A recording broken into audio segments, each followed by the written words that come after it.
আপনাকে যদি কোথাও সাক্ষ্য দিতে বলা হয়, অবশ্যই আপনি নিজের দায়িত্ব থেকে সেটা বিচার বিশ্লেষণ করে দেখবেন যে আসলে বিষয়টা সত্য কি মিথ্যা। কারণ আপনি যার বিরুদ্ধে সাক্ষ্য দিচ্ছেন, অবশ্যই আক্রোশমূলক কোনো মনোভাব নিয়ে সাক্ষ্য দিবেন না। কারণ সে কারো ভাই বা কারো সন্তান বা কারো বোন।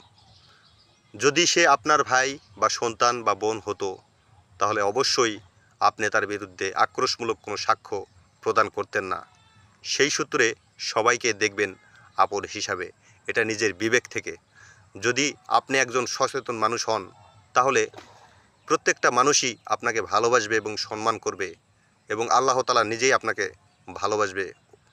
আর যদি আপনি ইচ্ছাকৃতভাবে কোনো আক্রোশমূলকভাবে কারো বিরুদ্ধে কোনো সাক্ষ্য প্রদান করেন, তাহলে কিন্তু কিয়ামতের দিন আপনাকে অবশ্যই জবাবদিহিতা করতে হবে।